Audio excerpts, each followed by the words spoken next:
Ako nga po pala si Sergio, 30 anyos, na binata ng probinsya ng Iloilo. Hindi ko po ito tunay na pangalan. Ibabahagi ko lang po sa inyo ang karanasan ko kasama ang kaibigan kong itago na lang po natin sa pangalang Kevin. Kaedad ko lang po siya at pareho kong binata pa. Si Kevin ay dating kumuha ng kursong doktor pero hindi nakapagtapos dahil sa hirap ng buhay. Ang tatay niya ay isang magaling na albularyo. Ang nanay naman niya ay galing sa angkan ng mga babaylan. Likas siyang mapagsaliksik tungkol sa medisina, mga herbal na gamot at kung ano-anong kakatuwang mga bagay na pinag-aaralan niya.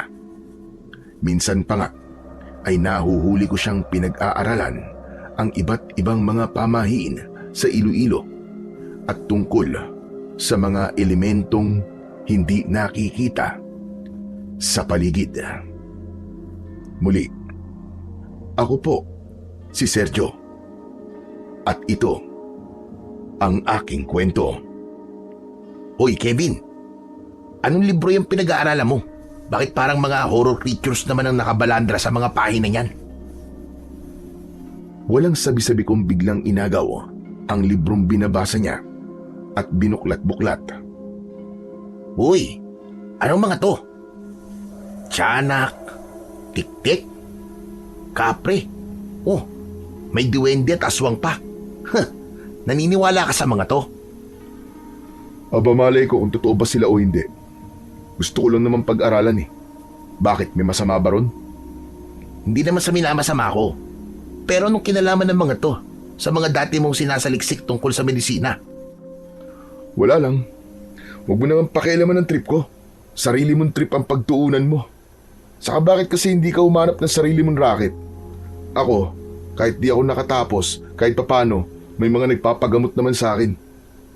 Parang albularyong doktor na rin ako. Eh ikaw, trip ng iba, pinagtitripan mo pa.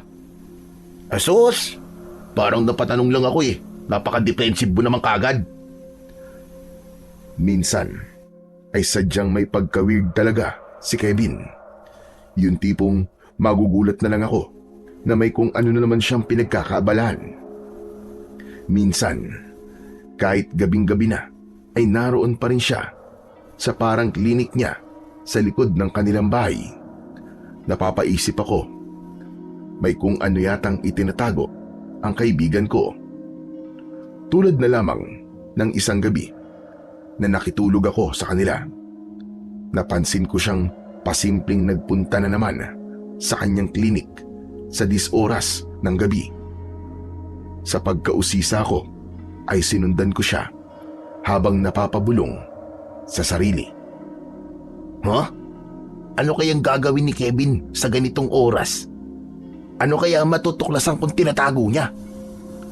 Nagtago ako sa likod ng ilang drum sa isang tabi nang makita ko siyang muling lumabas sa klinik. Nagpalit pa talaga siya ng damit. Pulos kulay itim. Mula jacket na may hood hanggang sa jogging pants niya ang kanyang suot. Palinga-linga pa siya sa paligid na parabang naninigurong walang kahit sinong makakakita sa kanya. May dala rin siyang nakatuping kumot na kulay itim din. Medyo kinabahan ako ng sandaling yon habang napapabulong pa rin ako sa sarili. Grabe, nakapurong itim talaga siya at may dala pang itim na kumot. Parang nakakakaba naman to. Ano kayang matutuklasan ko? Sana naman, mali ang iniisip ko.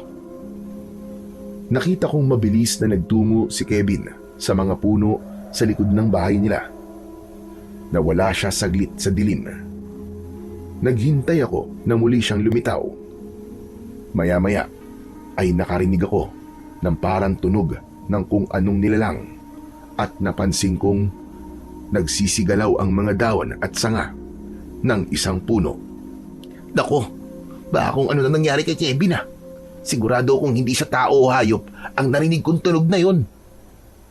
Sa pag-aalala ko, ay tatayo na sana ako mula sa pinagtataguan ko para sundan si Kevin. Pero muli akong napatago nang makita ko siyang lumitaw muli at may akay-akay na nakatalukbong ng itim na kumot. Malikot ang mga mata ni Kevin. Palinga-linga na naman siya. Nagmamadali niyang inakay ang kung anumang natatakluban ng kumot papasok sa klinik. Nang mapatingin ako sa may paanan ng natatakluban ay kinilabutan ako. Paano ay mabalahibo ang binti at parang hindi normal na binti ng tao. Anak ng binti ng ano yun? Hindi kaya dahil sa kakabasa niya ng aklat tungkol sa mga elemento o engkanto? Aba, mukhang totoo naman yata. May kaibigan kaya siyang elemento at yun mismo ang natatakluban ng kumot. Napaantanda ko ng sandaling yun. Bigla kong natakot na ituloy ang lihim na pag-usyoso kay Kevin. Pero parang itinutulak naman akong magpatuloy ng kagustuhan kong malaman kung ano ang itinatago niya. Bahala na nga. Kung sakaling tama ang kutob ko, siguro naman ay hindi ako ipapahamak ni Kevin. Kahit may pagkabugnutin siya, alam ko pa rin namang may mabuti siyang kalooban. Tsak na may dahilan siya kung ano man ang ginagawa niya. Maingat at walang ingay kong sinundan si Kevin sa loob ng klinik. Mabuti na lang at hindi niya inilak ang pinto. Pagpasok ko ay naamoy ko na kagad ang pamilyar na amoy kapag nagpupunta ko ng ospital. Halo-halong amoy ng alkohol at kung ano-anong gamot ang naamoy ko ron. May amoy herbal din at kung ano-ano pang amoy pagkat sa klinik ding yun itinatago ng kanyang amang albularyo at ng ina niyang babaylan ang mga gamit ng mga ito. Sa loob ng klinik, sa isang banda ay may 2 silid na dividers lang ang dingding para sa pasyente. Kurtina lang ang nagsisilbing tabing sa pinto ng mga ito. Kita sa ilalim kung may tao sa loob at nakita ko namang naroon sila sa bandang kanan. Napatago ako sa katabing mataas na istante ng kung ano-anong mga gamit nang marinig kong magsalita si Kevin. Kumusta na ang pakiramdam mo, Carlo? Katulad pa rin ba ng dati? May bahid ng dugo sa labi mo. Lumapa ka ngayong gabi, no? Sinabi ko naman sa'yo na huwag ka nang titikim ng dugo ng tao.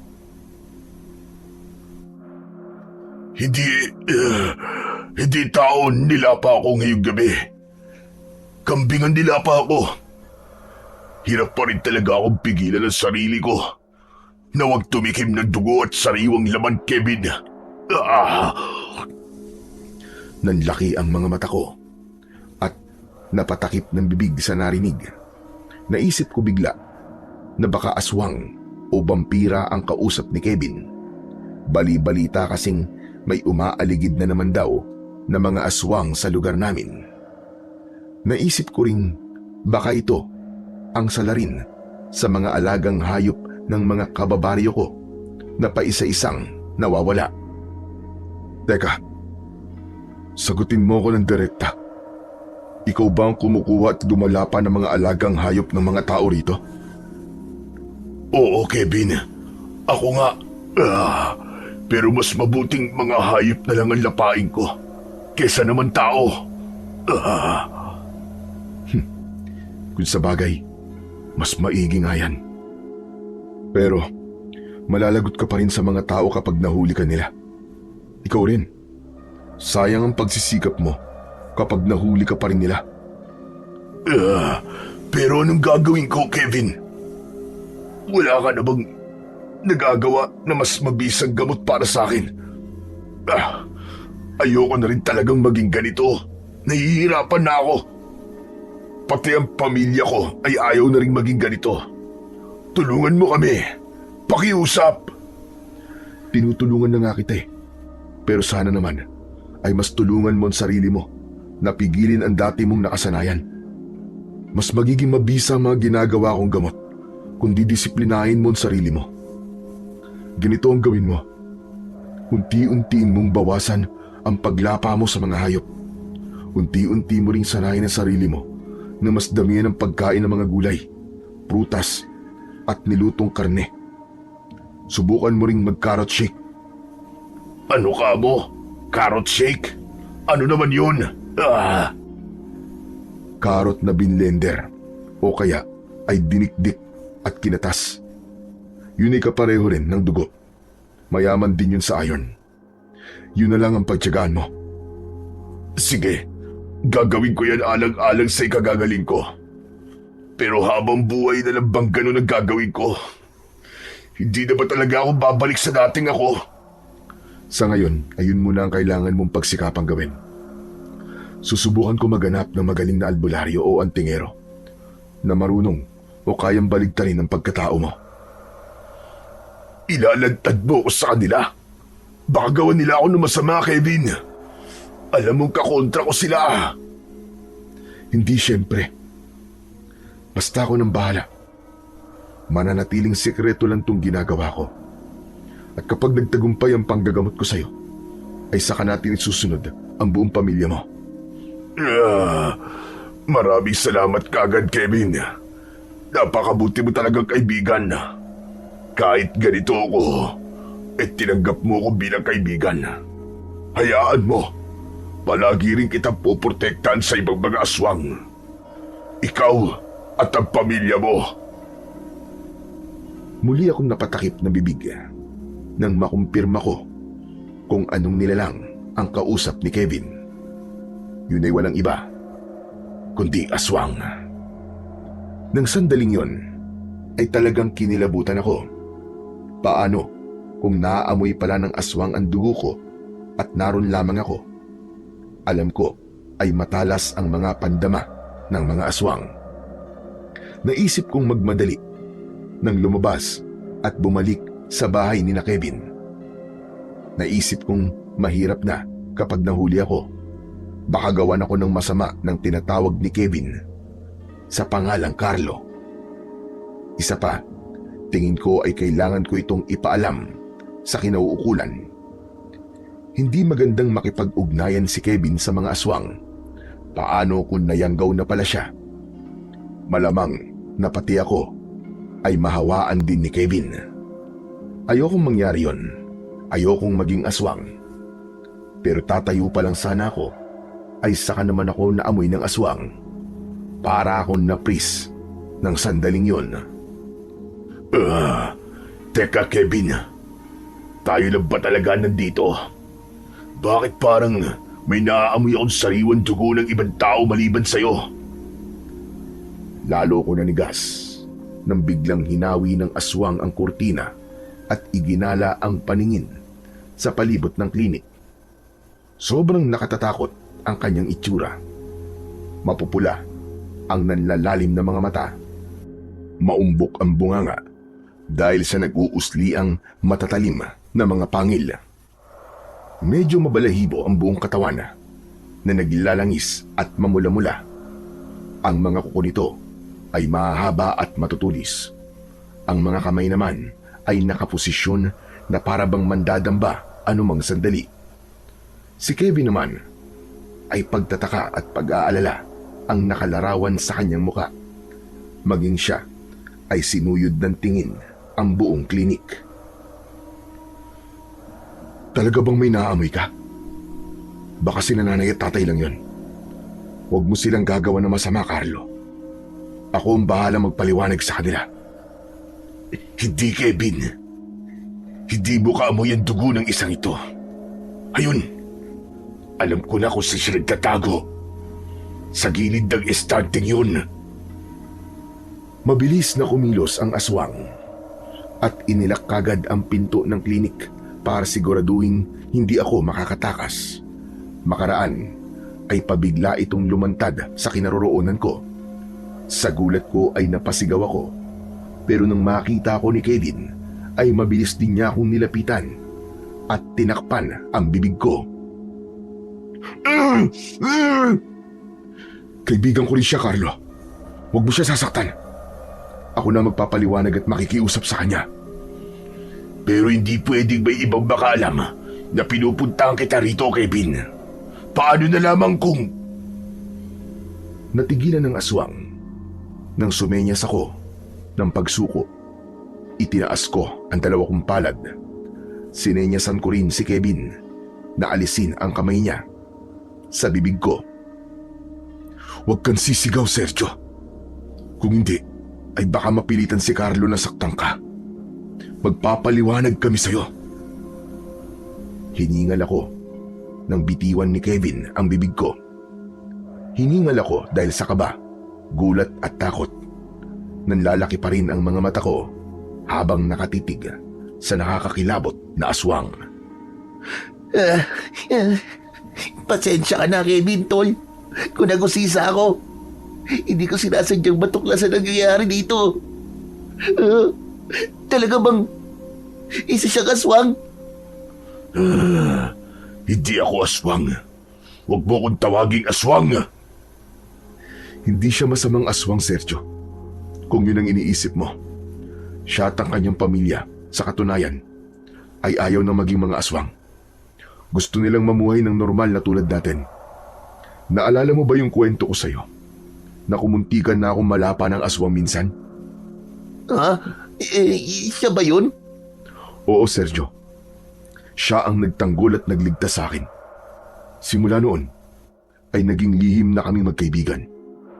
Nang malaman niyang dati akong nag-aaral sa pagdodoktor, ay minsan naming napag-usapan kung posible bang mapagaling ang isang aswang at maging normal na tao ulit. Doon din nag-ugat ang pagsasaliksik ko tungkol sa mga aswang. Kaya pala. Kaya pala ako ang weird mo nitong mga nakaraang araw. Kung ano-ano tuloy ang naiisip ko tungkol sa'yo eh. Kaya umabot sa puntong ito na pati 10 oras ng gabi ay inuusyoso ko ang ginagawa mo. Maya-maya ay nilapitan ko si Kevin at binulungan. Napaatungal pa ang aswang dahil dito. Iniisip sigurong may kung ano akong sasabihin kay Kevin. Kevin, baka naman nayanggaw ka na niya. Pagkakaalam ko kasi ay tuso ang mga aswang. Anong ibinubulong niya sa'yo, Kevin? Hindi, Sergio. Hindi ganun si Carlo. Ayaw na nga niyang maging aswang. Bakit pa siya mangyayanggaw ng iba? Alam niya kung gaano ang hirap na naging aswang ka pero ayaw mo ito. Oo, tama ka, tuso sila. Pero ang mabubuting mga aswang na tulad ni Carlo ay ginagamit ang kanilang katusuan sa tama. Matagal na rin kaming naging magkaibigan at kilalang kilala ko na siya. Ganun ba? Pero paano kapag nalaman to ng ibang tao? Anong iisipin nila sa'yo, di ba? Kaya nga sikreto lang namin tong dalawa. Pero ngayong alam mo na, pareho kami mga nganib kung magsasalita ka. Pero ikaw rin at ang pamilya mo ay mga nganib sa kamay ng pamilya ni Carlo. Kapag may iba pang nakaalam dito o kapag nagsumbong ka sa iba. Maaasahan ka ba namin na ililihim mo ang natuklasan mo ngayon? Ha, Sergio? Pero paano? Kung may iba pa ring aksidenteng makaalam pero hindi ako nagsabi, manadamay pa rin ba ang pamilya ko? Kaya mas lalong mag-iingat kami ngayon. Hindi pala. Kasama ka na ron. Mag-iingat tayo. At kung sakali mang may ibang makatuklas, dapat ay ikaw ang unang-unang magpapaliwanag sa mga tao at magtatanggol sa amin ni Carlo. Maliwanag ba? Napatango ako roon at napataas ng palad bilang pangako. Sige, Kevin. Total sangkot na rin ako simula sa sandaling ito. Pero ipangako niyo sa akin na poprotektahan niyo din ako at ang pamilya ko sa ibang mga aswang. Yun lang naman ang mahalaga sa akin ang kaligtasan ng pamilya ko. Walang problema riyan. Amoy lang ng dugo mo ay sapat na. Malalaman niya na kagad kung sino ang mga kapamilya mo. Pero syempre, ay susundan ka pa rin ni Carlo, umaga ba o gabi, para makasiguro siya kung sino-sino ang mga kapamilya mo. Bibigyan ka rin ni Carlo ng palatandaan na siya ang aaligid sa inyo para hindi niyo siya mapagkamalan na ibang aswang. Sunod-sunod akong napatango roon. Pero sa loob-loob ko ay may ilang bagay pa rin akong pinangangambahan. Ganun pa man, ay sinarili ko na lang muna. Ang mahalaga ay ligtas na ako sa sandaling yon. Simula ng gabing yon, ay wala na akong inaalalang sikreto ni Kevin na kailangan kong patagong alamin. Pero hindi pa rin ako makapaniwala na harap-harapan akong nakakita ng aswang. Noon lang din ako mas naniwalang totoo talagang may aswang. Nabawasan din ang inaalala ko na baka mabiktima ko o ang pamilya ko ng mga aswang. May Carlo na kasing poprotekta sa amin, kaya lang ay araw-araw pa rin akong kinakabahan na baka may makabuking sa sikreto naming tatlo. Paano kung may aksidente kagad na makatuklas na may aswang na ginagamot si Kevin? Mangangahulugan yon na ako ang unang-unang babalingan ni Carlo. Saka paanong paliwanag naman kaya o pagtatanggol ang gagawin ko kung sakali sa mga kababaryo namin? Kaya naman, habang maaga pa, ay pinaghahandaan ko na ang sandaling yon. Sobrang ingat din ako sa bawat pagkakataon, lalo na sa pagbisibisita ko kina Kevin. Ginawa kong madalang ang pagbisita at paiba-iba ang araw at oras. Nung una, ay umabot ng ilang buwan na wala namang problema sa sikretong itinatago namin. Pero sa trabaho ko naman nagkaproblema at sa isa kong katrabaho ko nagsimula. Ang naging racket kong trabaho ay taga-deliver ng mineral water sa baryo namin na galing pa ng bayan. Hindi naman gaanong malayo ang baryo namin sa mismong bayan, pero may kakumpetensya akong taga-deliver na kababaryo rin namin. Ang mayabang na si Bogart. 5 taon ang itinanda niya sa akin. Sa aming dalawa ay mas malaki ang katawan niya at mas matangkad siya. Dumadalas na palagi ako nitong tinutukso at binubuli. Hoy, Sergio! Napakaseryoso mo naman ngayon sa trabaho ah. Lahat na yata inakot mo ah. Sumusobra naman yata ang kasipagad mo. Baka naman wala ka nang itira sa akin. Aba, magtira ka naman ng para sa akin. Kinakalaban mo na yata ako ah. Pasensya na, Bogart. Sinusunod ko lang ang utos ni boss na masunod ang target nating kota ngayong buwan. Kadarating mo lang, kaya ako kagad ang nakita at nautusan kanina. Ang sabihin mo, suwapang ka. Kaya maaga ka palagi pumapasok ay para maungusan mo ako. Ibaba mo nga mga yan at ililipat ko sa sidecar ko. Kung hindi, ay makakatikim ka talaga sa akin. Ano, aangal ka? Pero bayad na sa akin ng mga to, Bogart Kaya ako na lang ang mag-deliver. Napatalong ko ako nang bigla kong batukan ng malakas ni Bogart. Napakabigat ng kanyang kamay. Parang bato. Aray ko naman, Bogart. Huwag ka namang manakit. Aba, dapat lang sa'yo yan. Ang lit-lit at ang nipis-nipis ng katawan mong tao ka Ang lakas mo man lamang. Lumugar ka kung ayaw mo makatikim sa akin. Mabilis na hinakot ni Bogart ang mga jug ng mineral water na i-deliver ko na sana sa baryo namin. Pagkatapos ay binatukan ulit ako at sininghalan. Akin ang listahan ng mga dideliveran at nakolekta mong pera. Ako na magbibigay kay boss mamaya. Ang bagal mo Saka wag mo akong maisumbong-sumbong kay boss ha. Kundi ay magugulpi ka talaga sa akin. Ayoko man sanang ibigay ang listahan at ang pera. Pero wala naman akong magawa nang ambahan niya ako ng malapad niyang kamao. Yan! Very good! Ganito sana palagi. Ang magpaubaya ang mas mahina sa mas malakas. Paano? Dideliver ko na mga to ha. Tumunganga ka na lang muna riyan. Habang pinapaandar ni Bogart ang serbis niya, ay yamot akong napapabulong sa sarili. Napakayabang talaga ng buwisit na to. Ipatrabaho ko kaya sa aswang to. Tignan ko lang kung hindi siya magsisi. Pero Hindi ko napansin na napalakas pala ang pagkakabulong ko. Kaya naman ay muli itong bumaba sa pagkakasakay at nakaismid akong nilapitan. Anong sabi mong peste ka? Narinig ko yun ah. Ipapatrabaho mo ako sa aswang? Abaloko to ah. Mamaya ka lang. Babalikan kita. Higit pa riyan ang ipapatikim ko sa yung pesteng lamok ka. Ihanda mo na yung pagmumukha mo at talagang mababasag yan mamaya.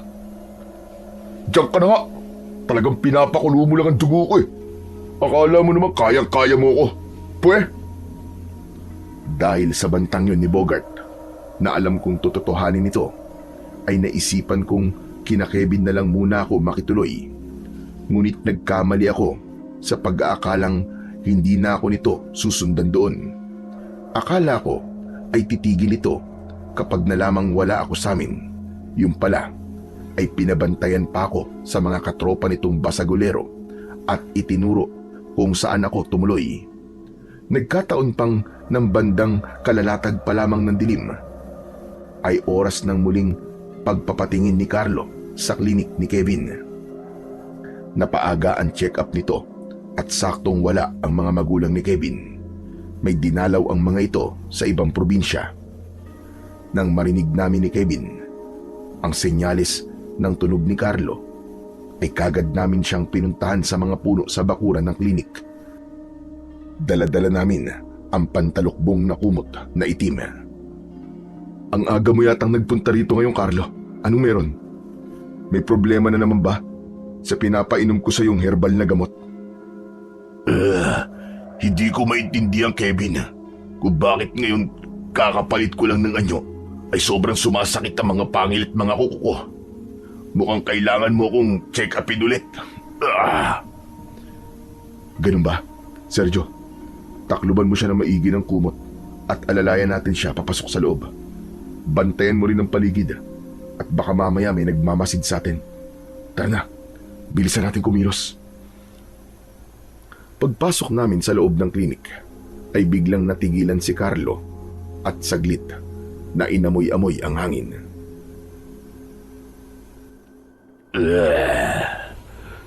May kakaibang nasasagap ako sa paligid. Mukhang may ibang mga taong nagmamasid sa atin. Ha?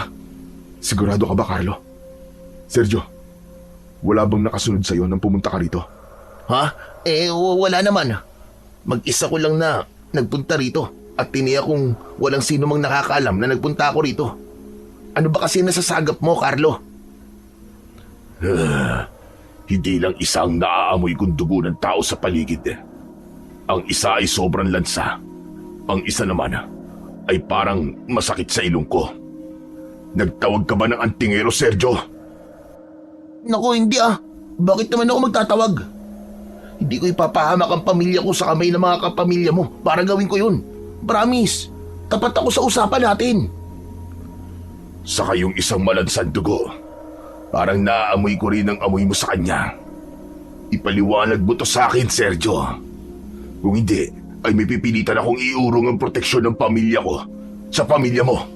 Malalagot ka sa amin. Kahit patayin mo ako ngayon, Carlo, promise. Wala akong alam sa pinagsasabi mo. Saka paano mo bang naamoy ang sarili ko sa sinasabi mong malansa ang amoy? Baka kaya may gumagamit ng amoy mo, Sergio. O kaya ay isa sa mga nasaling mo o nakasaling sa'yo.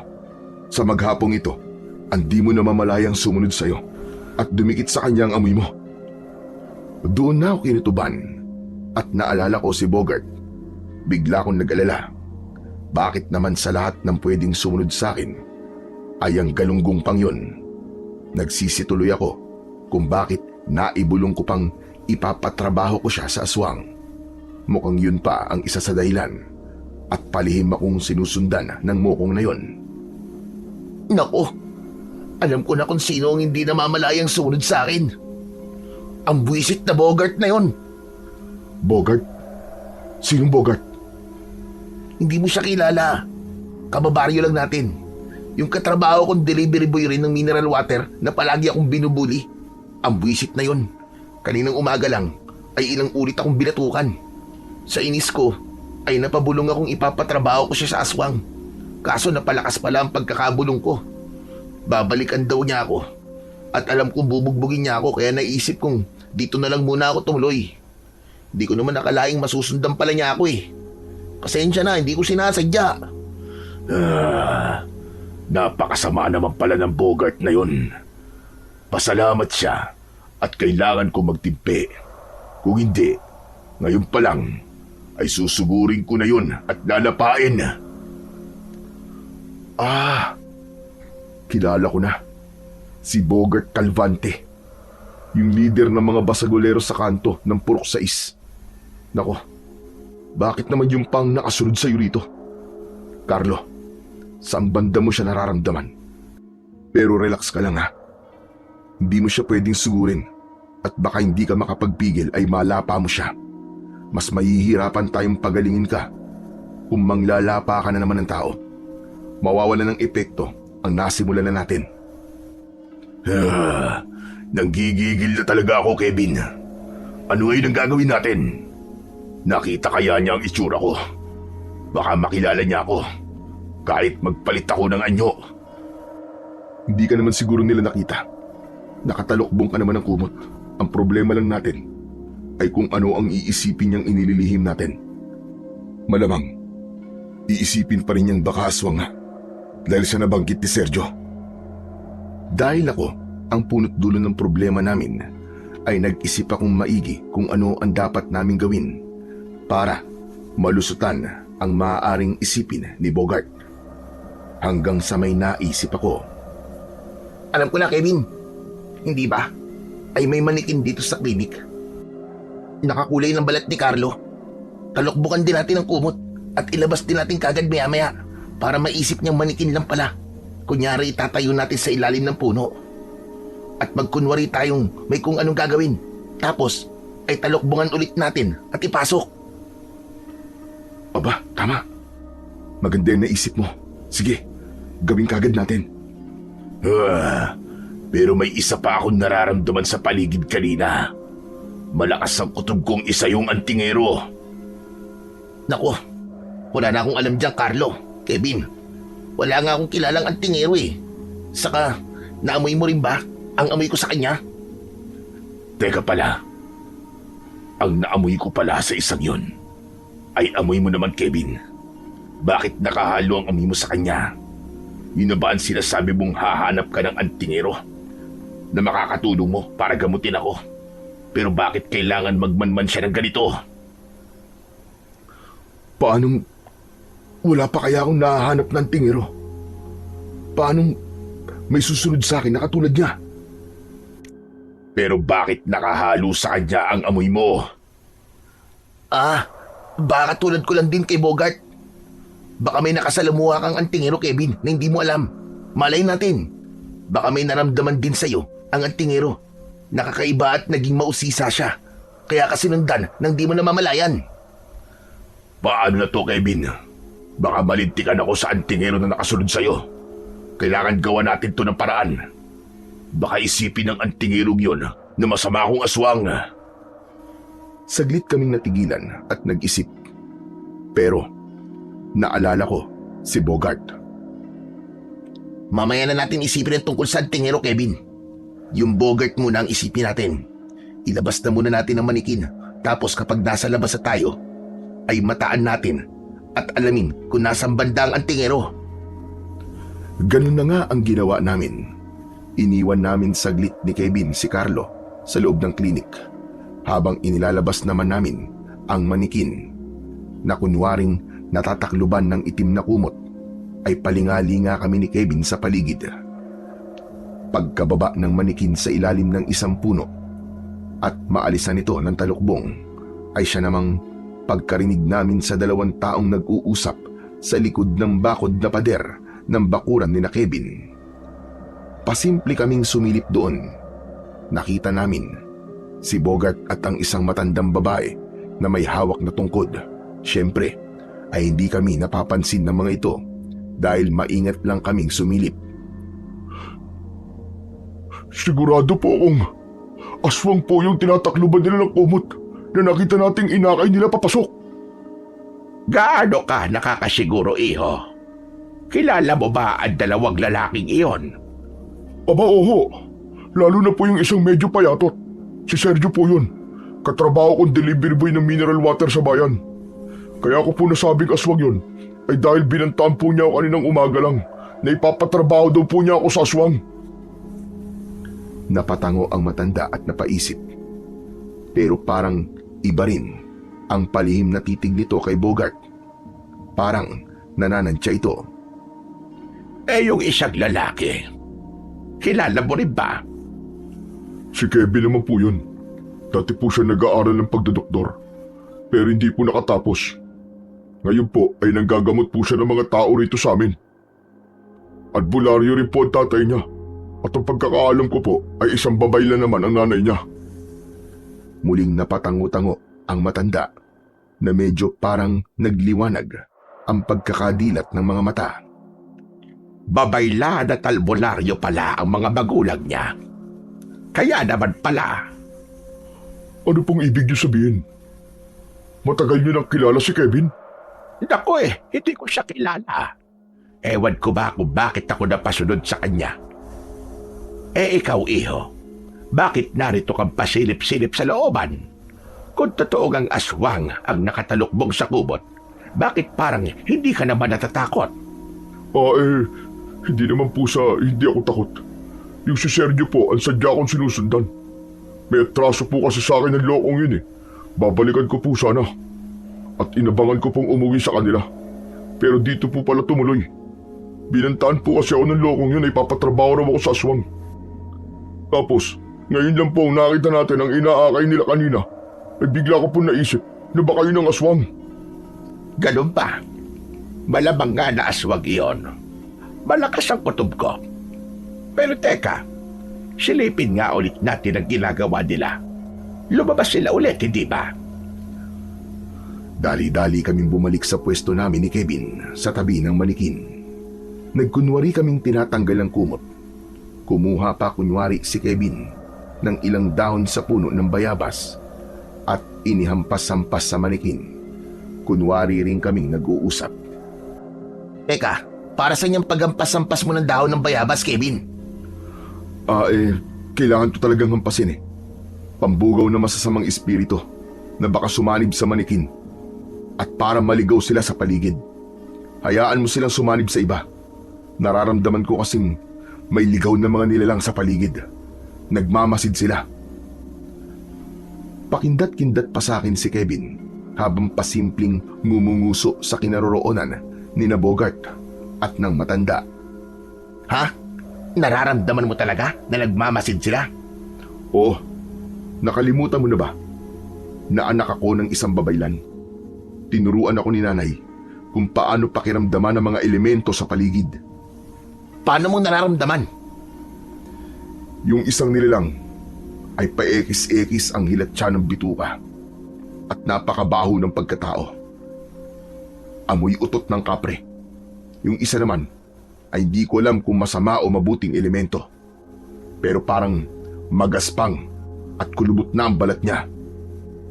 Muntik na akong matawa sa paglalarawan ni Kevin kina Bogart at sa matandang babae. Mabuti na lang at nakapagpigil ako. Grabe naman pakiramdam yan. Pero, tara na. Ipasok natin itong manikin. Pangalawang beses na natin itong inilabas eh. Ano ba kasi ang gagawin mo rito? Basta, mamaya mo na malalaman. Ayokong sabihin sa'yo rito at baka may malalaking mga tengang nakakarinig sa atin at hindi natin nakikita. Baka iba pa ang maisip nila. Mahirap na. O siya, ipasok na natin to. Hindi tayo dapat magtagal rito. At baka mamaya, matsyempoan pa tayo ng mga aswang. Nang papasok na kaming muli sa klinik, ay pasimple pa naming nilingon ni Kevin ang bandang kinaroroonan ni na Bogart at ng matanda. Nakita namin ang mga itong mabilis na muling yumuko. Nagkunwari naman kami ni Kevin na hindi namin sila napansin. Nang nasa loob na kami, ay sinilip pa ni Kevin sa siwang ng bintana sina Bogart sa labas. Ano, Kevin? Umalis na sila o nandiyan pa? Umalis na rin sila. Pero yung matanda, tumanaw pa rito ng matagal. at parang nag-iisip bago tuluyan lumayo. Pakiramdam ko ay may iba pa siyang balak. Antingero ba talaga yun? Parang normal lang naman siyang matanda. Antingero talaga yon. Napansin ko yung tungkod niya. Sa may hawakan ay parang may makintab na batong kristal na nakakabit. May suot din siyang medalyon. Palagay ko, ang enerhiya ng mga yon ang nararamdaman ni Carlo. Palagay ko ay di basta-bastang antingerong matandang yun, Kevin. Mabigat sa pakiramdam ko ang suot niyang medalyon at ang nasa tungkod niya na sinasabi mo. Kung mapapalaban ako sa kanya, ay delikado ko. Kaya mabuti na lang at hindi niya ako nakita. Pero ang inaalala ko lang ay baka nararamdaman na rin niya ako kaninang nasa labas pa tayo. Isa pang problema natin yan, Carlo. Kung nararamdaman ka niya, malamang na magpapabalik-balik dito ang matandang yon. Ano kayang magandang gawin natin? Sandali, Kevin. Di ba yung nagkahanap ka ng isang antingero na makakatulong mo para tuluyang mapagaling si Carlo? Bakit hindi na lang yung matandang yon? Makipagmabutihan ka sa kanya. Malay mo, di ba? Tama. Naisip ko rin yan eh. Pero ang problema ay kung paano ko siya kukumbinsi na tulungan ako. Di ganun kadali yun. Pero sige, susubukan ko. Walang ano-ano. Habang nagsasalita pa si Kevin, ay biglang napaungol si Carlo na parang may masakit na iniinda. Kevin, ang mga ngipin at kuko ko, sumasakit na naman. Tignan mo nga ako. Natatarantang ipinuwesto ni Kevin si Carlo sa isang katre at agad inilabas ang mga gamit pan-check up. Kinuha na niya ng dugo at laway si Carlo at sinuri ang mga ito. Meron din palang lumang microscope si Kevin.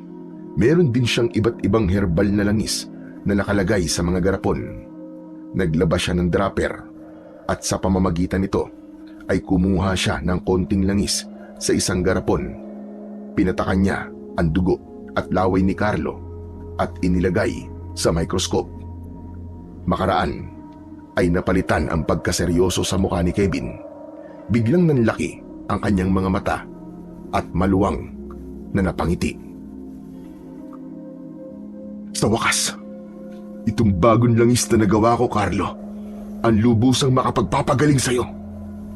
Nakokontrol nito ang dugo at laway mo. Talaga, Kevin. Kung ganun ay gamitin mo na kaagad sa akin yan. Saka, mawawala na ba ang pananakit na mga ngipin at kuko ko sa pamamagitan yan? Oo, pero hindi kagad-kagad. Kailangan mo lang pagtiyagaan ang pag-inom ng langis na to. Kadalasan kasi sa mga gamot na herbal, ilang buwan pa ang aabutin bago tuluyang umepekto. Paunti-unting mawawala ang pananakit ng mga ngipin at kuko mo. Sabihin na natin sa loob ng mga 2 o 3 buwan. Aba, magandang balita yan, Kevin ha. Ibig sabihin, kapag tuluyan ng gumaling si Carlo, wala na rin tayong aalalahanin pang kailangang itago. Hindi na rin niyo ako mapagbibintangan kung sakaling may ibang makaalam tungkol sa panggagamot mo sa isang aswang, di ba? Tama ka. Pero buwan pa ang hihintay natin, kaya hindi pa tayo pwedeng magpakampante. Kailangan mag-ingat pa rin tayo. Isa pa, hindi pa natin alam kung ano ang iniisip ni Bogart at ng matandang antingero at kung ano pa ang maaari nilang gawin. Kailangan natin silang paghandaan. Kung sa bagay, saka naisip ko rin pala, Kevin. Ay hindi. Ikaw na lang pala, Carlo, ang tatanungin ko. Sa pagpunta-punta mo rito sa klinik, paano kung may ibang aswang palang nakasunod sa'yo? Yung hindi mo kapamilya at hindi mo namamalayan. Saglit na natigilan sa tanong ko si Carlo. Parang may inaalala. Si Kevin naman ay parang medyo nag-alala sa magiging sagot ni Carlo. Hindi ko nga pala naiisip yun na pwedeng may lihim na magmamanman. Pero sa tingin ko ay wala naman. Hayaan nyo sa susunod na punta ko rito ay sisiguraduhin kong sobrang mag-iingat na ako. Pero teka. Biglang natigilan si Carlo at medyo namilog ang kanyang mga mata. Palingali nga rin siya na para bang may pinakikiramdaman. Sumunod ay napakunot noo siya. Ano yung Carlo? Bakit ganyan ang reaksyon mo? May nararamdaman ka bang kakaiba sa paligid? Dumating na kaya sina nanay at tatay? Hindi. Ang nararamdaman ko ay kapwa ko aswang. May isang aswang na umaaligid dito sa klinik. Saka ano? parang nararamdaman ko ulit yung matandang antingero. Bumalik siya. Hindi maganda ang ibig sabihin nito, Kevin. Baka isipin ng matanda, nakasabwat ko ang aswang. Walang ano-ano. Matapos magsalita ni Carlo, ay nakarinig kami ng komosyon sa labas ng klinik. Para bang may naglalaban. Dali-dali kaming sumilip sa siwang ng bintana at pinakinggan kung ano ang nangyayari. Narinig kasi namin ang boses ng matandang antingero. Aha! Isang ba sa mga aswang? Pues, humanda ka sa akin! Nakita naming kinapa ng matanda ang suot nitong medalyon na napansin naming medyo nagliliwanag ng sandaling yon. Saglit itong pumikit ng mariin at may kung anong inusal. Sumunod ay iniangat nito sa ere ang hawak na tungkod na noon ay umiilaw na rin ang batong kristal na nakakabit malapit sa hawakan nito. Anong ginagawa mo nitong matandang antingero ka? Oo, tama ka. Masamang aswang ako. At para sabihin ko sa'yo, lahat ng mga aswang ay masasama at kambun kami ng kadiliman. Ano? Lalabanan mo ko? Pues, kahit mag-isa lang ako, hindi mo ako kaya. Kung ganon, tignan natin. Nakikita mo ang tungkod na ito? Isang hataw ko lang sa'yo nito. At makikita mo ang hinahanap mo. Nagulat kami nang makita namin kung gaano kaliksing kumilos ang matandang babae. Hindi namin yun inaasahan. Samantalang tansya namin ay mga nasa edad 60 na ito. Matapang namang sumugod ang umaatungal na aswang. Madadamba na sana nito ang matanda, pero naunahan itong mahampas ng tungkod sa ulo. Napaungol ito ng malakas at lumarawan sa mukha nito ang takot at pagtataka. Anak ng tokmakang antingero ka! Saan galing ang kakaibang lakas mo? Aba, ewan ko sa iyo. Bakit ko naman sasabihin sa iyo, Aber? Ano? Mukhang nagkamali ka ba ng hinarap mo ko? Gusto mo pa ng isang hataw? Ano? Heto! Aambahan pa sana ng matanda ang aswang, pero napaatras ito habang sapu-sapo ang noo na noon ay pumutok na pala at inaagusan ng dugong nangingitim na pula ang kulay. Tandaan mo ang gabing ito, tandang pakilamero. Babalikan kita kasama ang mga kalahi ko. Humanda ka sapagkat tatalunin ka namin. Dudurugin namin ng mga kuko namin ng pinong-pino ang makunat mong laman. Sasainin din namin ang maantot mong dugo. Sige lang, bakit na aswang? Akala mo naman kung sino ka mabango, samantalang mas mabaho ka naman kaysa sa akin. Sige, hihintayin ko kayo. Pero sinasabi ko sa iyo, ngayon pa lang ay malalaman ko na ang kahinaan mo at ng iyong mga kalahi.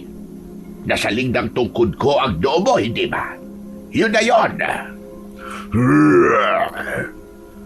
Susugod pa sanang muli ang nanggigigil na aswang. Pero nang muli itong bantaan ng matanda, ay napilitan na lang ito na umatras. Pero ang tagpong yun ay nasaksiyan pala ng noon ay kadarating pa lang na grupo ni na Bogart. Bumalik din pala ang loko at kasama pa ang barkada nitong mga basagulero. May daladala pa ang mga ito na pamalo, ice pick at kung ano-ano pa na para bang may ibang grupo itong kakalabanin. Ayun mga paragoy, kita niyo na? May aswang talagang kinukup-kup sina Kevin at Sergio. Mukhang yun na yung aswang na ipinasok nila kanina sa klinik. Hindi pala manikid lang, na tulad ng akala ko.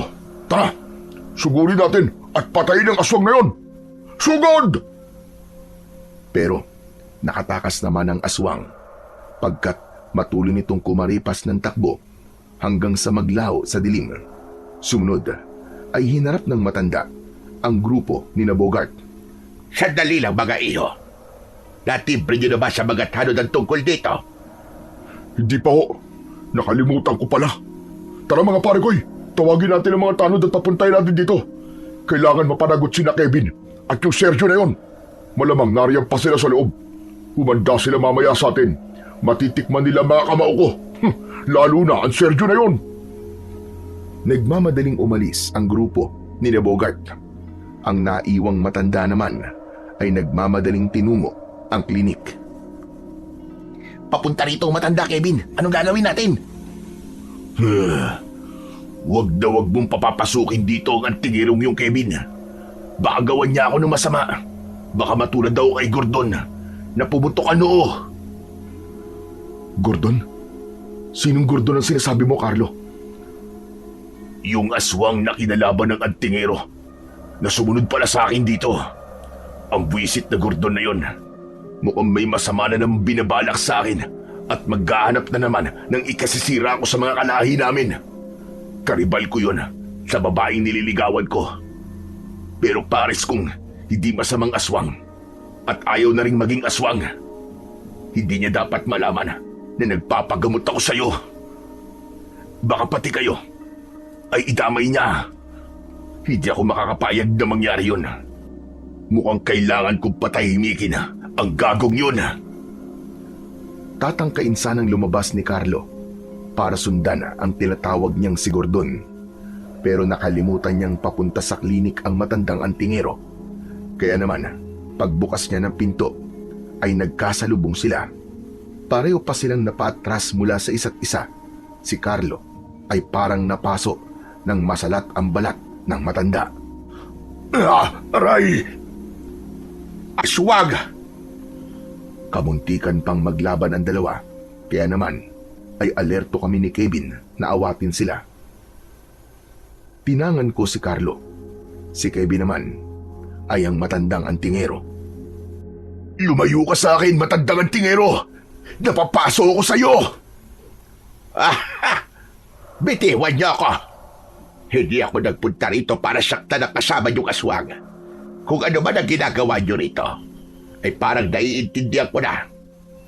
Sino sa inyo si Kevin? Ako po. At ikaw naman si Sergio. Bitiwan mo na ako, iho. At hindi niyo ako kalaban. Ano pong ibig niyo sabihin? Saka bakit pala niyo ako sinundan dito? Hindi ko naman kayo kilala. Dahil nung una kitang makasalubong, ay may kakaiba kong naramdaman sa'yo, iho. Yun na nga, naamoy ko sa'yo ang dugo ng albularyo at babaylan. Pero nagtaka ko kung bakit may naaamoy rin ako sa'yong amoy ng aswang na kaamoy ng kasama niyong ito. Bihira akong makaamoy ng katulad mo.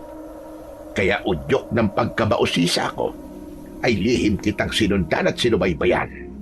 At teka, saka na pala ako magpapaliwanag ng lahat. Kailangan na niyo umalis dito sa lalong madaling panahon. Pero bakit to? Saka, ano nga po palang pangalan niyo? Ako nga pala si Sebia. Isa akong antingero. Kaya kailangan ninyong umalis ay dahil nagtawag ang grupo ng isang lalaki na mga tanod. Yun ang orihinal naming napag-usapan dahil inaakala kong masamang aswang itong kasama ninyo. Pero nang makaharap ko kanina ang isang aswang, iba ang amoy niya. Matapang at mabangis. Hindi pares nitong isa na medyo maamo ang dating sa akin.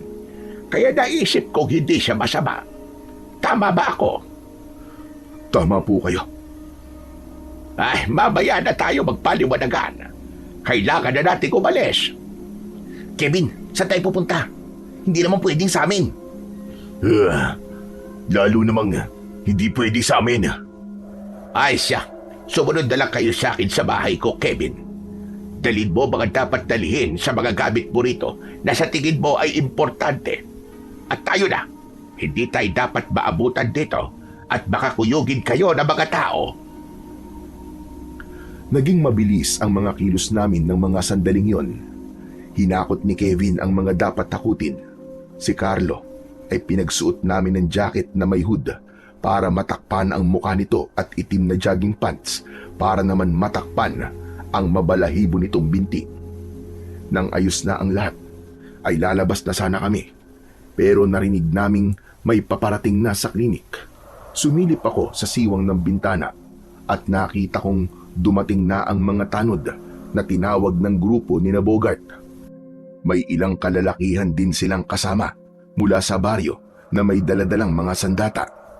Nangunguna sa kanila si Bogart na napakayabang ng asta.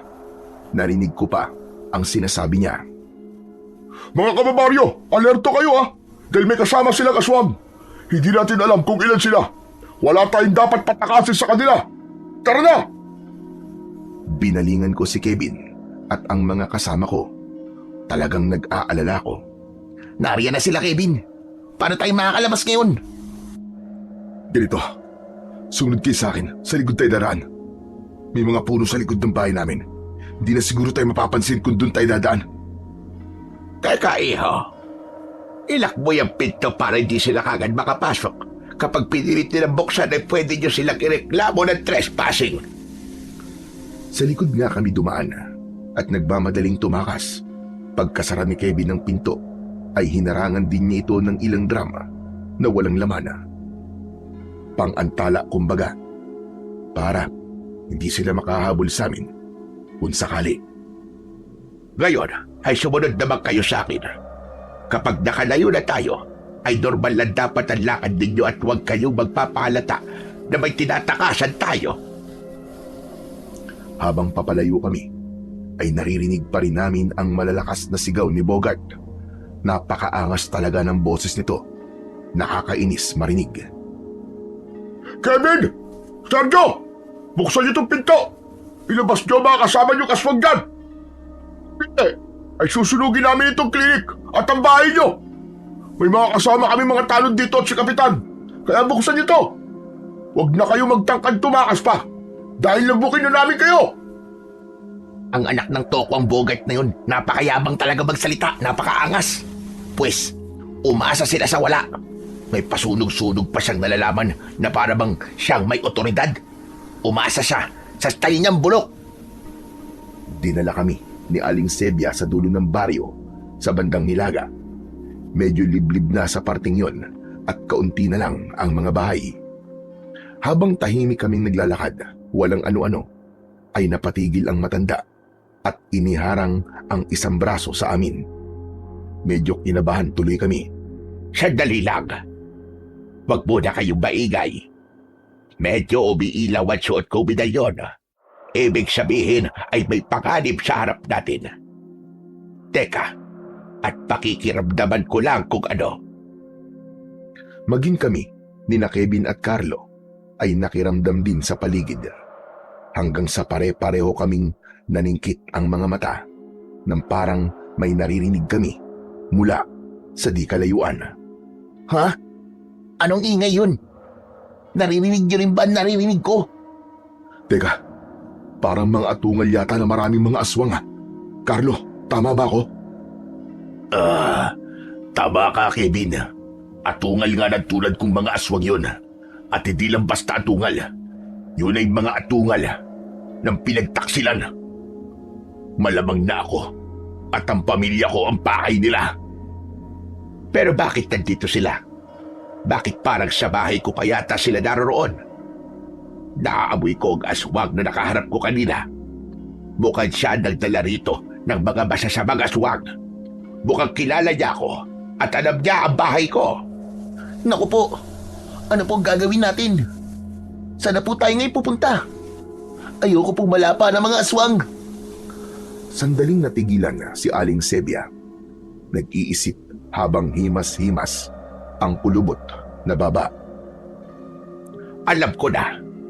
May alam akong munting kuweba na malapit dito. Doon sa gilid ng munting talon, malapit sa ilog-ilogan. Aling Sebia, ligtas naman po ba tayo ron? Mahirap po kapag napasok po nila tayo ron. Wala po tayong lalabasan. Hindi nila mapapasok ang kuwebang yon. Dahil maraming baging doon ng makabuhay. Takot na mga aswang sa baging ng makabuhay. Saka, maglalagay din tayo ng marami doon sa may bukana ng kuweba. Ang kaso po, madilim tsak doon. Wala po tayong dalang kahit na ano na pang-ilaw natin. Hindi problema yan. May dala ko rito pansin din ng apoy. Sa tanda ko ito, ay lagi akong handa sa mga pagkakataong katulad nito. Marami po kayong alam na survival tips ha. Tara na po sa kuweba, kung ganun. Nakakatakot po kapag nalaman nilang nandito na tayo sa banda rito. Di po ba ay matalas ang pang-amoy ng mga aswang? Mukhang papunta na nga sila rito. Kailangan na nating kumilos. Saktong kikilos pa lang sana kami nang walang ano-ano ay isa-isa nang naglilitawan ang mga aswang sa likod ng mga puno sa di kalayuan sa amin. Nangunguna pa rito yung aswang na nakaharap ni Aling Sebia. Ito pa ang kaagad na nakakita sa amin. Hayon ang buwisit na matandang antingero. Kasama ang taksil na si Carlo at ang dalawang binatang kumukupkup at naggagamot sa kanya. Sugurin natin sila at labahin! Pero biglang humarang si Carlo sa aming tatlo ni na Kevin at Aling Sebia. Ako lang ang harapin niyo, Gordon. Huwag niyo silang idamay. Subukan niyo silang saktan. At talagang magkakamatayan tayo rito. Taksil ka man talaga, Carlo. Talagang kakalabanin mo ang sarili mong mga kalahi. Pwes, dyan pa lang ay talagang hindi ka nakarapat dapat kay Alona. Ako ang karapat dapat sa kanya at hindi ikaw. At sa palagay mo ba ay magugustuhan ka ni Alona? Hindi mo nga alam kung ano talaga ang gusto niya balang araw. Saka kung talagang mahal mo siya, dapat ay handa kang magparaya sa kanya na sumama sa talagang iniibig niya. Alam mo kung sino sa ating dalawang iniibig niya at hindi ikaw yon. Pues, dapat ka na nga talaga mawala sa mundo para makuha ko na ang pag-ibig niya. At ngayong gabi ay matutupad na ang noon ko pa inaasam. Walang puwang ang mga taksil na tulad mo. Mga kalahi, sugurin na ninyo ang siraulong yan! Ngunit habang nagpapalitan pa ng usapan sina Carlo at Gordon, walang kamalay-malay ang mga ito na may kung ano na palang tahimik na orasyon na isinasagawa si Aling Sebia. Napansin namin yun ni Kevin, pero nagpatay mali siya lamang kami para hindi mapansin ng mga aswang na kasama ni Gordon. Sinadya pa naming takpan si Aling Sebia dahil ang medalyon niya at ang batong kristal sa tungkod ay parehong naglalabas ng malamlam na liwanag. Matapos mag-orasyon ay ikinagulat namin ni Kevin ang sumunod na ginawa ni Aling Sebia. Naglabas naman ito ng isang matalim na lansetang ditiklop at walang sabi-sabing sinugatan ang siko ng nakatalikod na si Carlo. Anong ginawa mo sa akin, Aling Sebia? Bakit niyo ako sinugatan? Kailangan ko ng konting tugo mo. At papupuntahin ko rito ang mga kapamilya mo. Pero laban sa mga aswang na ito, ay kaunti lang ang kapamilya ko. Mapapahamak lang sila. Huwag ka mag-alala. May pinagana akong kapangyarihan itong medalyon ko. At mutya ko sa tungkod ko. Palalakasin ko sila at ang mga pandama nila ay gagawin ko triple sa karaniwang bisa. Sigurado po ba kayo riyan? Saka paano niyo po mapapagana? Gayong di naman kayo aswang. Saka ko na ipapaliwanag sa iyo, iho. Saka kung hindi ko sila tatawagin, ay magiging dehado tayo kung tayo lang. Wala na tayong ibang mapagpipilian. Isa pa, magtiwala ka sa akin. Hindi ako basta isang antingero lang. Aling Sebia, Carlo, alerto kayo. Hayan na ang mga aswang. Tarantang hinalo-halo ni Aling Sebia sa palad ang nasalong dugo ni Carlo habang may inuusal. Maya-maya pa ay biglang umusok ang palad niya. Ang dugo ay katakatakang sumingaw paitaas at naglaho sa hangin. Humayo ka! Ora mismo ay papuntahin mo rito ang mga kaanak ni Carlo. Taglay ang tripling lakas at mga kakayahan. Dahil sa pasigaw, ang ginawang yun ni Aling Sebia ay narinig yun ni Gordon at ng mga kasamahan nitong aswang. At may pinagana ka pa talagang matandang at tigero ka. Sige, tawagin mo mga kapamilya ni Carlo kung kaya mo. Sa kahit magtagumpay ka, ay sisiw lang sila kumpara sa dami namin. Walang saysay ang pagtatawag mo sa kanila. Ang yabang mo na magpangit kaswag ka. Pwes, humad na kayo ngayon. Marami pa akong alas na hindi nyo alam. Anong alas ang sinasabi mo? Baka malas! Mga kasama, pagtulungan natin sila. Huwag na nating hintayin pang magsidatingan ang tinawag nilang mga hangin. Bago tuluyang makalapit sa amin ang mga aswang, ay unang sumugod sa aming apat si Aling Sebia. Inunat niya ang kanyang tungkod at gumuhit sa lupa ng tuwid at palang na linya. Sige, lumapit kayo sa guhit na ito at tignan natin kung ano ang mangyayari. Sugod mga aswang! Sumugod kayo! Sumunod ay mabilis kaming binalikan ni Aling Sebia.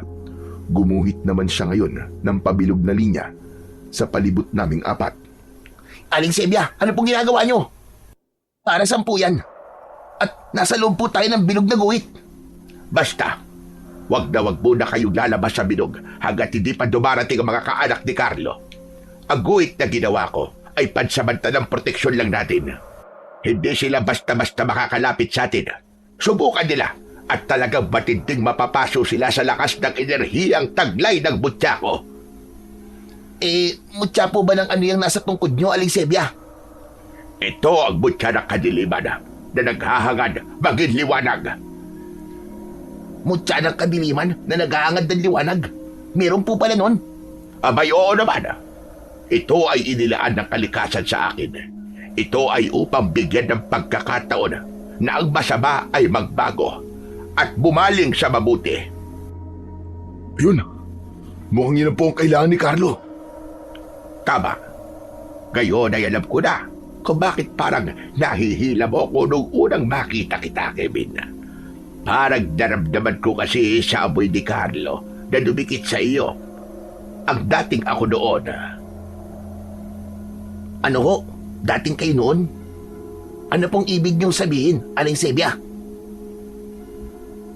Saka ko na ikikwento sa inyo ang lahat. Kailangan tutukan muna natin ang mga aswang na ito. Unang humakbang sa palang naguhit sa harap namin ay si Gordon. Napaatungal ito nang mapaso ang binti, kung kaya agad itong napaatras. May pagontrang enerhiya guhit na ito mga kasama. Hayop na matandang at tigero na yan. Pwes, sa dami natin ito, ay kaya natin niyang alisan ng bisa. Humanda kayo ngayon sa amin, mga kasama. Sabay-sabay tayong humakbang sa guhit para mabura ang enerhiya. Tuloy, pagtulungan din natin sila sa iginuhit nilang bilog sa kanilang palibot. Galit na sabay-sabay na umatungal ang mga aswang. Halatang nanggigigil na manglapa ang nanginginig nilang mga kuko. Lalo pang nagtulisan at naghabaan ang mga ito. Talagang natakot kami ni Kevin, pati si Carlo ay napasabay sa pag-atungal.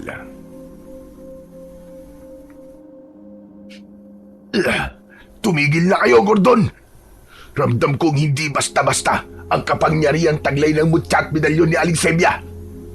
Kung inaakala ninyong matatalo nyo kami, nagkakamali kayo.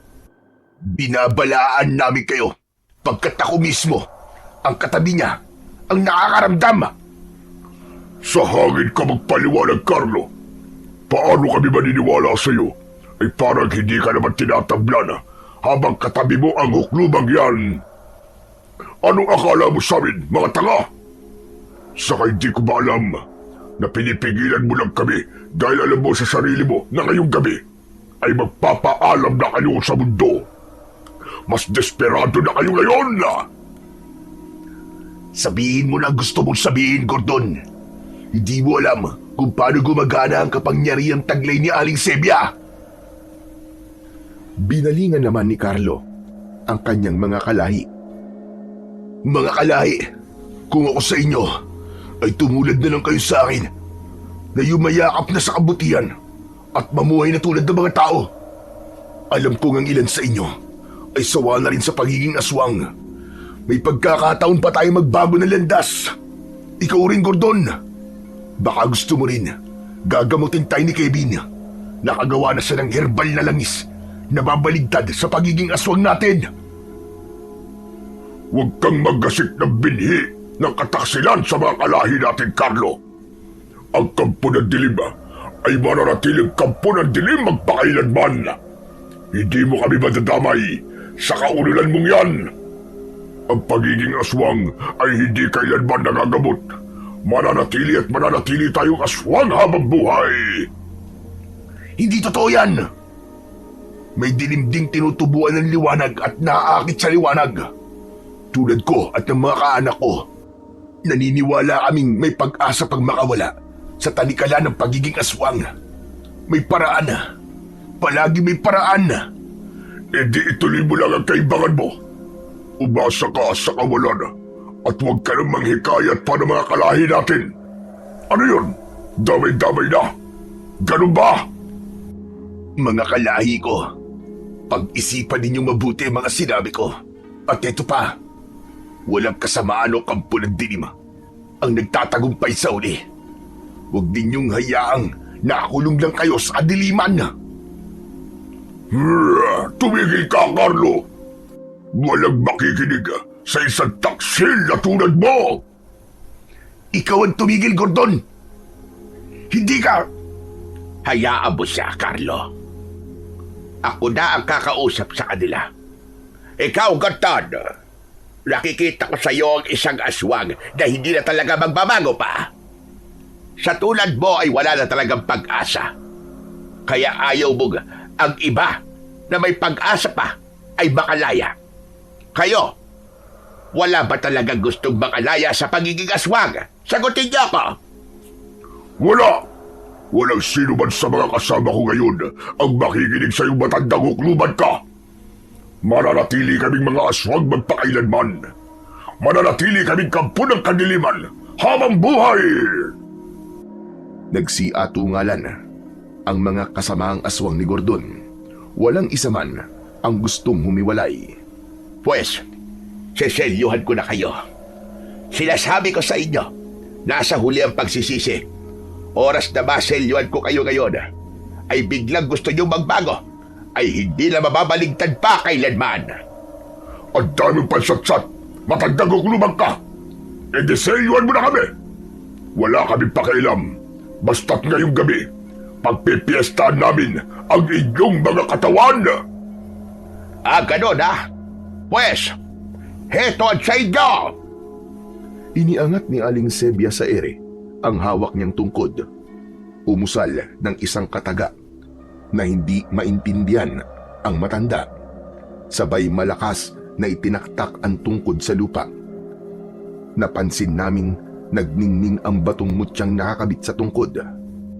Ang sumunod na nangyari ay isa-isang parang sumakit ang mga ulo at tiyan ng mga aswang. Kanya-kanyang sapu sila ng nananakit na parte ng katawan. Anong ginawa mong hukluban ka? Magbabayad ka ngayon sa amin! Ngayon, ay selyado na ang itim ninyong mga bato sa loob ninyo. Kahit kailan ay hindi na yan magiging puti. Mabubuhay kayo bilang mga aswang na kadalapan ninyo ng tao. Sa halip na lumakas kayo, ay lalo kayong maghihina at mapapaaga ang inyong kamatayan. Hindi! Hindi kami naniniwala sa sinasabi mo, matandang hukluban ka! Gagawa kami ng paraan para makontra ang ginawa mong ito sa amin! Mga kasama! Nagigigil ako! Ituloy ang pagsugod at paglapas sa kanila! Tuluyan na nga kaming sabay-sabay na sinugod ng galit na mga aswang. Nag-alatarsan pa sila na kinabog-kabog ang kanilang mga dibdib habang umaatungal ng malakas. Pero bago pa man kami madamba ay siya naman pagdating ng mga kaanak ni Carlo. Nagsiatungal din ang mga ito nang makita kaming sinusugod ng mga kasamaan ni Gordon. Dahil mas malakas at mas mabangis ang kanilang mga atungal, ay saglit na natigilan ang masasamang mga aswang. Anak Dag, anong klaseng atungal naman yun? At ang kanilang mga mata, bakit kulay nagbabagang apoy? Napansin din namin ni Kevin na nang sandaling yon ay bigla na rin palang nagbago ang kulay ng mga mata ni Carlo. Naging kulay apoy na rin. Mga kaanak ko, sugurin sila. Huwag niyo silang tantanan hanggat pumapalag sila. Lapain natin sila! Isang nakakarinding salpukan ng masasamang mga aswang laban sa mabubuting mga aswang ang nangyari. Nanginig ang mga kalamnan namin pareho ni Kevin sa aming nasaksihan. Halos magyakapan kami sa takot. Napakaingay ng labanan. Puno ng mga atungal at singasing. Kami ni Kevin, kasama si Aling Sebia, ay pasimbleng tumabi at nagtago sa likod ng malapit sa mga puno. Aling Sebia, sigurado ba kayong matatalo ng mga kaanak ni Carlo ang grupo ni na Gordon? Magtiwala kayo sa kapangyarihan ng mutya at medalyong ko. Mabisa ang orasyong sinabit ko kanina. Narinig nyo naman, mas malakas at nakakatakot ang kanilang mga atungal at tingnan nyo mga galawan nila. Napakaliliksi nila, hindi ba? O hayan, sunod-sunod na pumabagsak ang masasamang mga aswang. Tingnan nyo! Totoo ngang malalakas ang mga kaanak na aswang ni Carlo. Si Carlo naman ay si Gordon mismo ang kalaban, pero mukhang malakas din si Gordon. Pumuntikan pang matumba si Carlo nang masapul siya ni Gordon ng kalmot sa dibdib. Mabuti na lang at tinulungan siya ng dalawa niyang kaanak. Pinagtulungan nila si Gordon hanggang sa ito ay tuluyan na ring matumba. Mga anak ng mga taksil kayo! Hindi! Hindi niyo ako basta-basta mamapatay! Patunayan mo ngayon na kami ang mamamaalam na sa mundo. Sige, lumaban ka pa! Talunin mo kami ngayon! Isang malakas na padambang kalmot ang ipinatama ni Carlo sa muka ni Gordon. Dahilan, ano pat halos mawarak ang pisngi nito. Sunod-sunod din itong pinagkakakalmot ng dalawa pang kaanak ni Carlo hanggang sa halos hindi na ito makagulapay. Pero sa kabila ng kalagayan nito ay pinagmumura pa rin ni Gordon si Carlo. Mga taksil kayo! Hindi pa rito nagtatapos ang paghaharap natin. Hanggang sa susunod na mga salinlahi ang angkan namin, ay ibabagsak namin ang angkan ninyo. Sa gabing ito, ay isinusumpa kong... Pero hindi pinatapos ni Carlo ang pagsambit ng sumpa ni Gordon. Mabilis niya nang binuhat ang lantang gulay na katawan nito at malakas na ibinalibag kung saan. Makaraan ay rumispondi kagad si Carlo sa kanyang mga kaanak na nakikipaglaban pa rin sa mga kasamang aswang ni Gordon. Tumama ang katawan ni Gordon sa katawan ng isang puno. Sa lakas ng impact nun ay halos nailuwa nito ang batong itim bilang aswang. Sakto pang sa banda roon ay naroon na pala ang grupo naman ni Bogart at ang mga tanod. Nagdatingan na rin pala ang mga ito na hindi namin napansin. Nakalarawan sa kanilang mga muka ang pagtataka at pagkatakot sa nagaganap. Anak nang! Ano nangyayari nito? Bakit naglalaban-laban ng mga aswang? Tsaka, nasa na sina Kevin at Sergio? Mga kasama, magsiatras na muna tayo bago pa tayo mapansin ng mga aswang. Mahirap na. At saka baka mamaya, dalapan na rin nila sina Sergio. Mga talon, tara na! Hindi natin kaya ang mga aswang na yan! Mabilis silang nagsitakas. Pero sa malas ay biglang natumba si Bogart. Kaya pala ay hinila ni Gordon ang paa nito gamit ang mga kamay nitong mahahaba ang mga kuko. Bitiwan mo pa ako! Wawasakin ko ang buto mo! Bitiwan mo ako! Hindi ba't hinahanap mo ang dalawang binata? Gusto ba silang mahanap at matalo ang mga aswang sa paligid? Bibigyan kita ng kapangyarihang gagawin kang malakas, maliksi at matigas. Maging mga aswang ay hindi ka na kakalabanin pa! Hindi mo ako manunokong aswang ka! Bitiwan mo pa ako! Nakikita mo ba ang makintab na batong itim yan sa tabi mo? Yan ay may kapangyarihan. Isang mutya na gagawin ka parang prinsipe na pati mga aswang ay kaya mong pasunurin. Pwede mo silang utusan laban sa dalawang binatang hinahanap mo. Noon ay parang bigla namang nawala sa sarili si Bogart nang matitigan niya ang batong itim. Unti-unti itong naakit at inabot ang bato.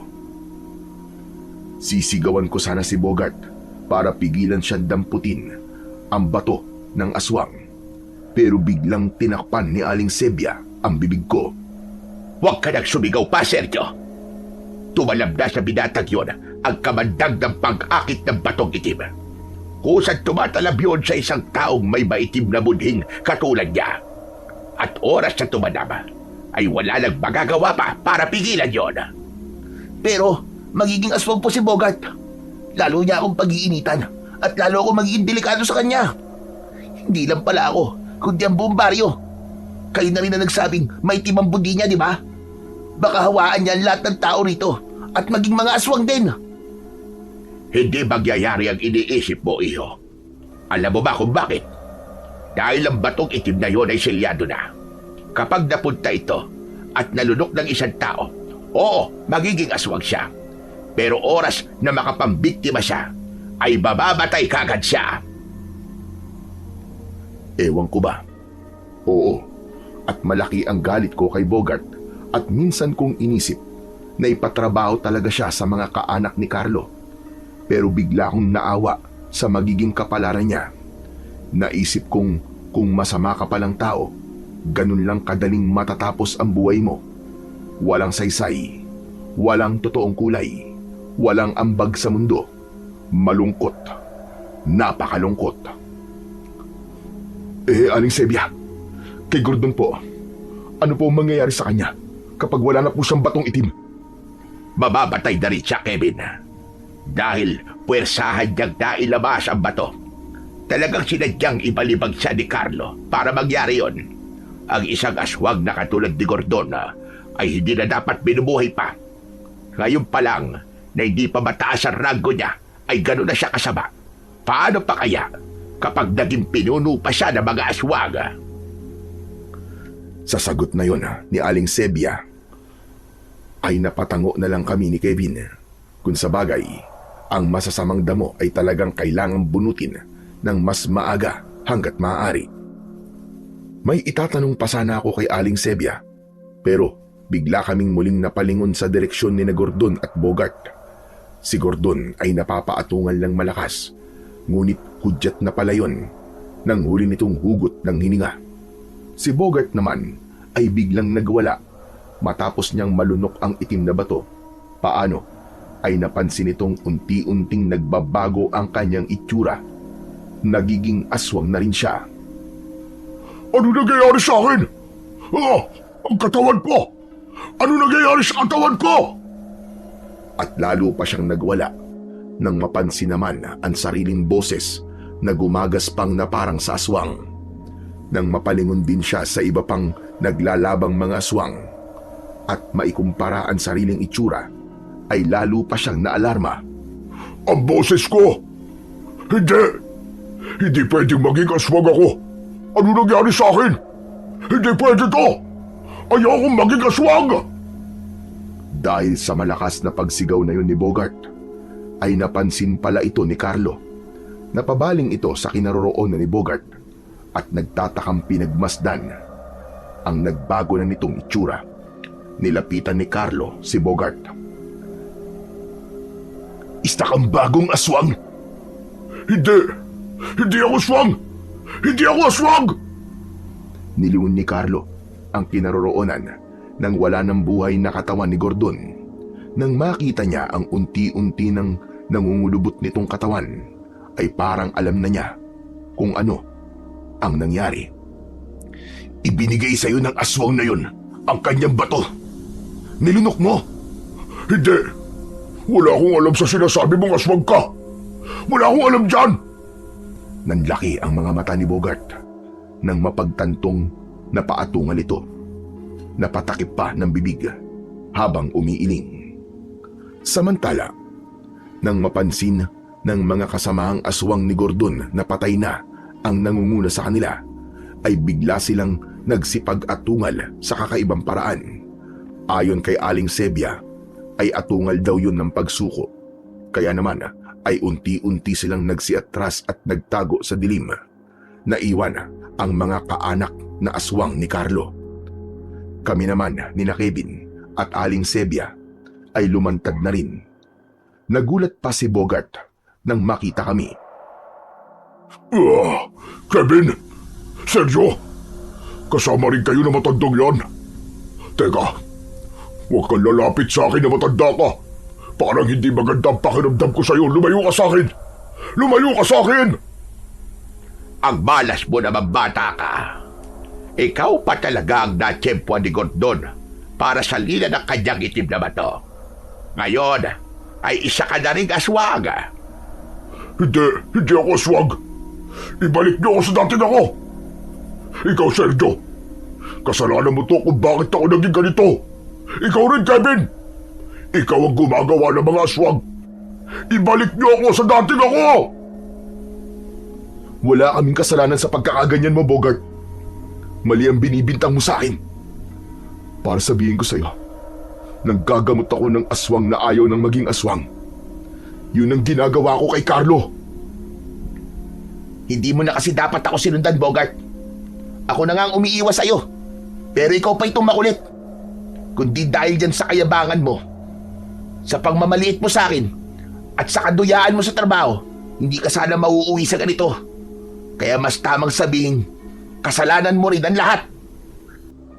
Yan ang napapala ng isang bully na katulad mo.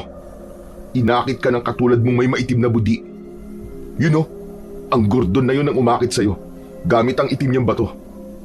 Di mo alam. Kasi kusa yun nangyari nang matitigan mo ang bato. Ngayon wala na. Nasilo ka na ng kampon ng kadiliman. Ayoko maging aswang. Ayoko! Bigla kong nilapitan ni Bogart at lumuhod sa harap ko. Umiiyak pang nagsumamo ito sa akin, pero wala naman siyang luha sa mata. Patawad sa pambubuli ko sa'yo, Sergio. Pangako, simula ngayon ay magiging mabait na ako sa'yo. Pinapangako ko! Sumunod ay si Kevin naman, ang niluhuran ni Bogart. Halos yakapin pa niya ang mga binti nito. Kevin, tulungan niyo ako na makabalik sa dati. Hindi ko na ibubuli ulit si Sergio. Pagalingin mo lang ako at magpapakabait na ako. Kung gusto niyo, ay magsisimba na rin ako palagi. Lahat ng kabutihan ay gagawin ko. Basta pagalingin mo ako, Kevin. Nakikiusap ako! Kung totoong magbabago ka, sige. Pagagalingin kita, Bogart. Pero, kailangan mo munang patunayan sa amin sa gawa bago kita lubusang pagalingin. Naku, salamat. Maraming salamat, Kevin. Hayaan niyo simula ngayon ay papakita ko sa inyo magbabago na talaga ako. Pero, hindi niyo ba pwedeng ibalik muna ang itsura ko sa dati? Hindi. Sa kinaumagahan pa, makakabalik sa dati mong anyo ang itsura mo. Ngayong buong gabi, ay mananatili ka munang ganyan. Anong gagawin ko ngayon? Paano ako makakabalik sa amin na hindi magugulat at matatakot sa akin ang mga kapamilya ko? Sa ngayon, ay magtago-tago ka na lang muna. Pero binabalaan kita, huwag na huwag kang manlalapa ng tao. Dahil sa oras na may malapa ka, kagad kang mamamatay.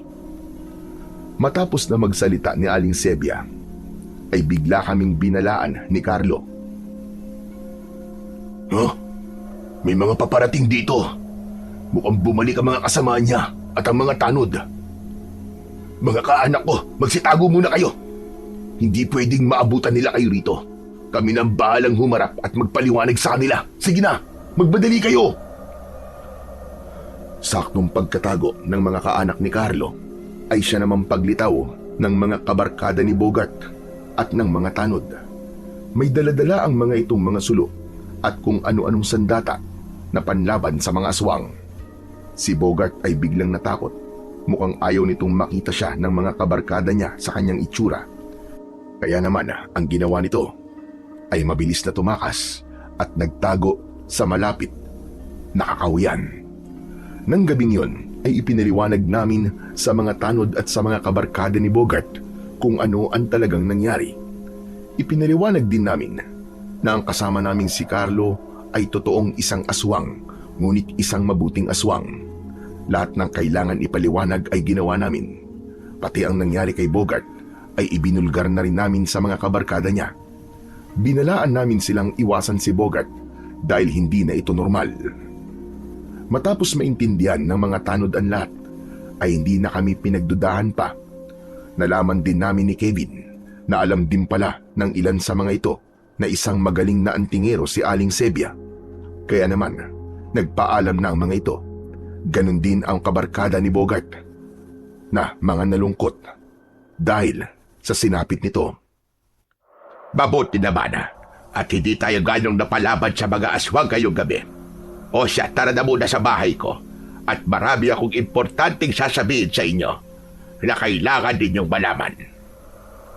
Aling Sebia, hindi na po ba tayo babalikan ng mga masasamang mga aswang? Sa gayon, na nakita nila ang kamatayan ni Gordon, ay di na muna sila sasalakay. Malamang na magluluksa muna sila at pagkatapos ay magpupulong para sa susunod nilang pagsalakay. At yun ang paghahandaan din natin kung sakali mang magawan nila ng paraan ng pagselyo ko sa mga batong itim nila. Pero sa palagay ko, ay wala na silang magagawa pa dahil ako na mismo ang kumontra sa kanila. Mamaya na kayo magtanong sa akin at ako'y talagang nagugutom na. Hindi pa ako naghahaponan. Kayo ba? Hindi ba kayo nagugutom? Nang sandaling yun, ay biglang sabay-sabay na nag-alburuto ang mga tiyan namin ni na Kevin at Carlo. Ay grabing mga kulog na yan. Ano pang hinihintay nyo? Tara na sa bahay ko. Sa bahay ni na Aling Sebia, matapos naming maghapunan at nang pinagpahinga na namin ang busog naming mga tiyan, ay pinaliwanag na sa amin ni Aling Sebia ang mga dapat naming malaman. Alam kong magugulat kayo rito sa ibubulgar ko tungkol sa totoo kong pagkatao. Ikaw, Carlo, wala ka pa bang napapansin sa akin? Huh? May dapat po ba akong mapansin sa inyo, Aling Sebia? Kung sa bagay, hindi mo na nga pala mapapansin dahil tuluyan na akong nabago buhat nang hiligin ko ang isang butya at ipagkaloob naman sa akin ng kalikasan. Teka ho, Aling Sebia. Parang alam ko na po ang pinupunto nyo ah. Tama po ba ako? Isa po kayong dating aswang? Tama ka. Sabi ko nga, katulad mo lang din ako na nagsawa na sa pagiging aswang at naghangad na maging normal na tao. Humiling ako dati kung totoong may Diyos.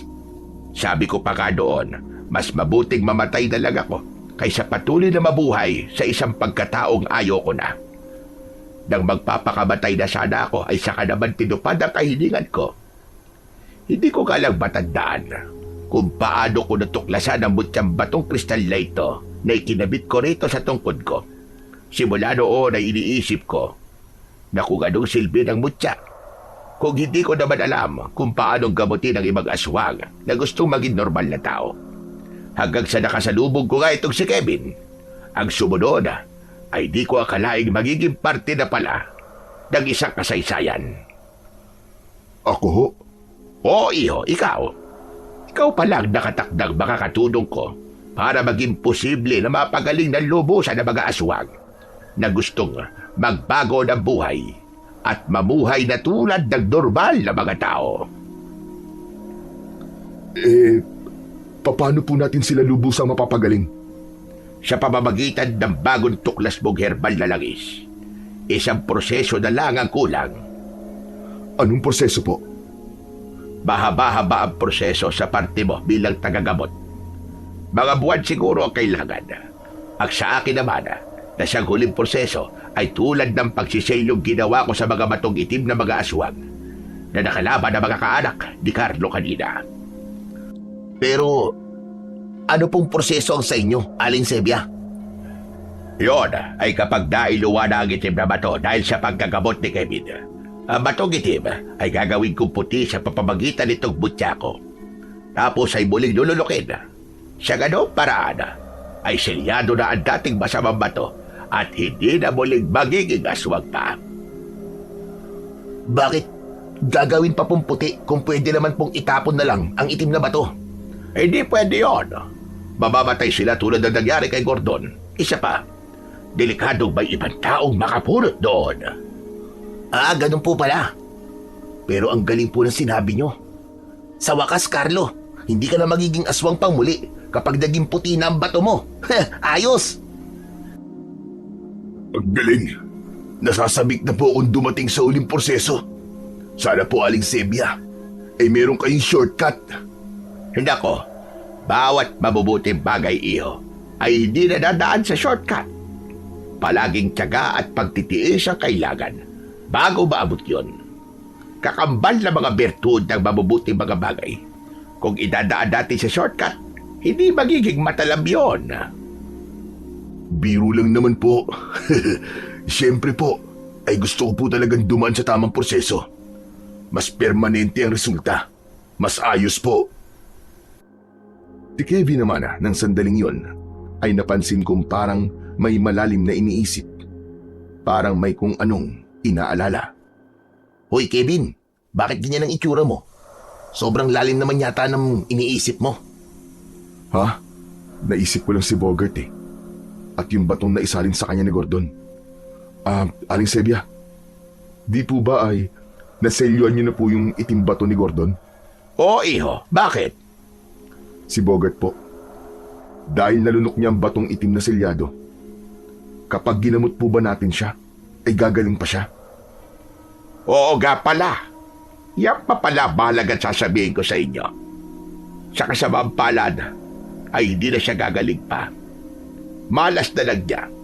Saka sa tingin ko, ay di naman talaga seryoso ang isang yun na magbago. Parehas na parehas lang din sila ni Gordon. Ano po ang mangyayari sa kanya? Hindi na magtatagal ang buhay niya.